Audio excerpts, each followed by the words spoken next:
आज हम लोग देखेंगे कि एक्सेल शीट के अंदर ओवर टाइम कैलकुलेशन शीट कैसे कंप्लीट की जाती है। इस तरह की शीटें भी बाज़ इदारों में बन रही होती हैं जहां पे कुछ एम्प्लॉइज़ ओवर टाइम वर्किंग कर रहे होते हैं, तो उनकी ओवर टाइम की जो पेमेंट बनती है वो आप लोगों ने कैलकुलेट करनी होती है। तो वहाँ पे इस तरह की शीटें बनती हैं। ओवर टाइम कैलकुलेशन शीट में कुछ रिकॉर्ड आप लोगों ने खुद से एंटर करना होता है और कुछ पे फार्मूले लगा के आपने उस पर कैलकुलेशन करनी होती है। तो इस शीट के अंदर भी सीरियल नंबर आप लोगों ने खुद से एंटर करने होते हैं, एम्प्लॉइज़ के नेम खुद से एंटर करने होते हैं और उसका डेजिग्नेशन क्या है वो आपने खुद से एंटर करना है। नेक्स्ट उसका डिपार्टमेंट कौन सा है वो आपने खुद से एंटर करना है। उसके बाद टाइमिंग कौन सी है, मॉर्निंग है, इवनिंग है, शिफ्ट कौन सी है, यहाँ तक जितना भी रिकॉर्ड है ये आप लोगों ने खुद से एंटर करना है।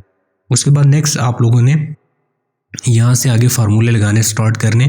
तो सबसे पहले हमारे पास ये कॉलम आ रहा है स्टार्टिंग टाइम का कि उस बंदे ने कितने बजे ड्यूटी स्टार्ट की। उसके बाद नेक्स्ट कॉलम आता है क्लोजिंग टाइम का। स्टार्टिंग टाइम आप लोगों ने खुद से एंटर करना होता है और इसी तरह क्लोजिंग टाइम भी आप लोगों ने खुद से एंटर करना होता है।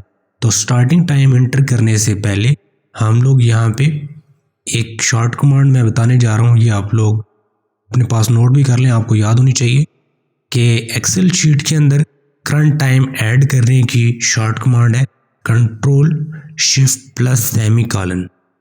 Control shift plus semi colon से करंट टाइम आता है। जो मेरे पीसी का करंट टाइम होगा, तो अगर मैं यहाँ पे इस सेल में क्लिक करके यहाँ पे control shift plus semi colon press करता हूँ तो हमारा करंट टाइम यहाँ पे ऐड हो जाएगा।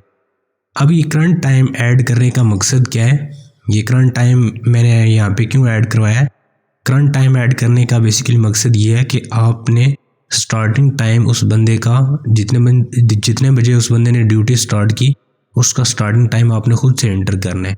तो स्टार्टिंग टाइम एंटर करने से पहले आपने इसका फॉर्मेट देख लेना है, इसके मुताबिक ही आपने यहाँ पे स्टार्टिंग टाइम ऐड करना है।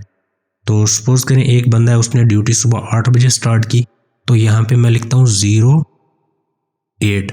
अगर सिंगल डिजिट में वैल्यू आती है तो आपने स्टार्टिंग में लाजमी 0 लिखना है, 08। उसके बाद इसी तरह कॉलन 00, उसके बाद स्पेस।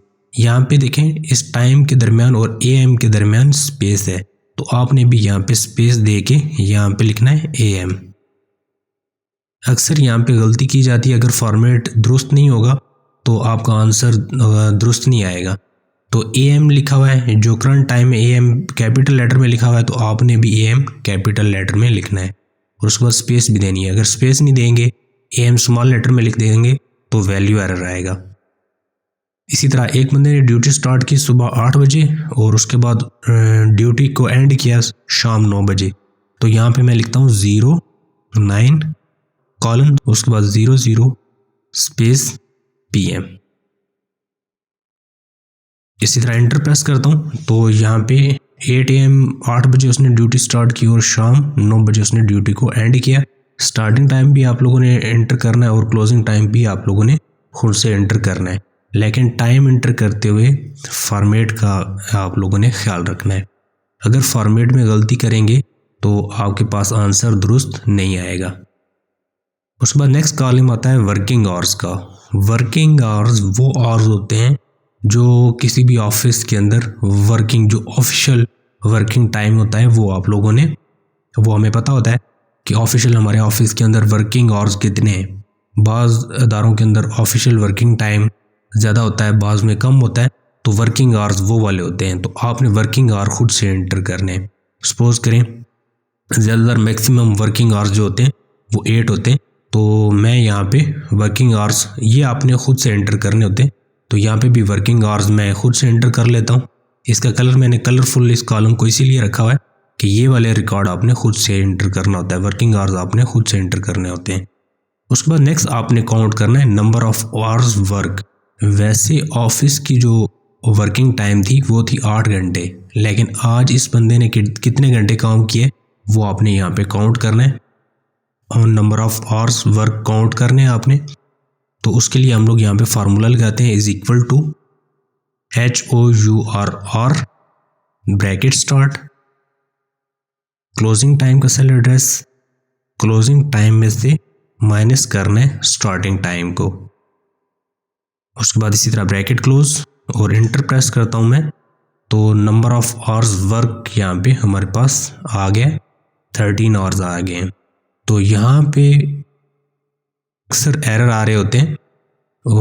एरर इस वजह से आ रहा होता है क्योंकि क्लोजिंग टाइम और स्टार्टिंग टाइम का फॉर्मेट गलत किया होता है, उसकी वजह से यहाँ पे आंसर नहीं आ रहा होता। तो यहाँ तक ये चीज़ें कंप्लीट करने के बाद, वैसे अली की रोज़ाना की जो वर्किंग आवर्स थे वो थे 8 घंटे। आज उसने कितने घंटे काम किया है? 13 घंटे काम किया है। कितने घंटे ओवर टाइम उसने काम किया है वो आपने यहाँ पे काउंट करने। तो उसके लिए आप फार्मूला लगाओगे is equal to number of hours work में से माइनस करने वर्किंग आवर्स को, आपके पास ओवर टाइम आवर्स आ जाएंगे। तो उसके बाद नेक्स्ट हमारे पास ऑप्शन आता है रेट पर आवर का। रेट पर आवर हमें कंपनी बता देती है। तो सपोज करें कंपनी ने हमें बताया रेट पर आवर कितना है? 100 है। अली ने कितने घंटे ओवर टाइम काम किया है? 5 घंटे। तो 5 घंटे की ओवर टाइम की पेमेंट कितनी बनती है वो आपने यहाँ पे कैलकुलेट करनी है। टोटल ओवर टाइम पेमेंट के कॉलम में यहाँ पे आपने फार्मूला लगाना है is equal to overtime hours को मल्टीप्लाई करने रेट पर आवर के साथ, तो आपके पास टोटल ओवर टाइम की पेमेंट आ जाएगी। तो ये हमारे पास एक शीट है, ओवर टाइम कैलकुलेशन शीट। बाज़ औक़ात ऐसा होता है रेट पर आवर आपको बताए जाते हैं, वो आप लोगों ने जितने रेट पर आवर आपको बताए जाएंगे उसके मुताबिक आप लोग रेट पर आवर एंटर करोगे और उसके बाद इसी तरह कैलकुलेशन करोगे। अगर आपको रेट पर आवर नहीं देती कंपनी, आपको कहती है कि ऐसा करो आप लोग सैलरी शीट से निकाल लो। तो सैलरी शीट से निकालने का तरीका कार क्या है? जैसे हम लोगों ने सैलरी शीट बनाई थी तो वहाँ पे रेट पर आवर काउंट किए थे। रेट वहाँ पे हमने पर डे सैलरी काउंट की थी। तो पर डे सैलरी को आप लोग इसी तरह वर्किंग आवर्स पे डिवाइड कर देते हो तो आपके पास रेट पर आवर आ जाते हैं। तो सपोज़ करें यहाँ पे मेरे पास मुझे कहा जाता है कि रेट पर आवर मुझे यहाँ पे नहीं दिए जाते, रेट पर आवर मुझे नहीं बताए जाते। मुझे कहा जाता है ऐसा करो सैलरी शीट से वहाँ से निकाल लो, उसकी बेसिक पे से निकाल लो। तो आप लोग यहाँ पे फार्मूला लगाओगे। सपोज करें एक बंदे की बेसिक पे है 20,000, पर डे सैलरी हम लोगों ने वहाँ पे काउंट की थी। तो पर डे सैलरी को काउंट करने का तरीका कार क्या था? इज इक्वल टू बेसिक पे का सेल एड्रेस, बेसिक पे को हम लोगों ने डिवाइड किया था वर्किंग डेज पे। तो सपोज करें एक अदारे के अंदर वर्किंग डेज हैं 25, तो हम लोग 25 पे डिवाइड करते हैं तो ये हमारे पास पर डे सैलरी आ जाती है, एक बंदे की पर डे सैलरी। पर डे सैलरी से आपने रेट पर आवर काउंट करने जो कि आपको कंपनी ने बताया। तो आप लोग क्या करोगे यहाँ पे इज इक्वल टू फार्मूला लगाओगे is equal to per day salary को डिवाइड कर देता हूँ मैं वर्किंग आवर्स पे, 8 पे डिवाइड कर देता हूँ तो हमारे पास रेट पर आवर आ जाते हैं। तो आप लोग ऐसे ही रेट पर आवर सैलरी में से भी, सैलरी शीट में से भी काउंट कर सकते हो। तो इसी तरह रेट पर आवर एंटर करेंगे, उसके बाद सेम टू सेम वही फार्मूला लगाएंगे तो हमारे पास ओवर टाइम की पेमेंट आ जाएगी। Over time hours multiply by rate per our करेंगे तो हमारे पास टोटल ओवर टाइम की पेमेंट आ जाएगी। तो यहाँ तक ये शीट आपने कंप्लीट करनी है। Thank you.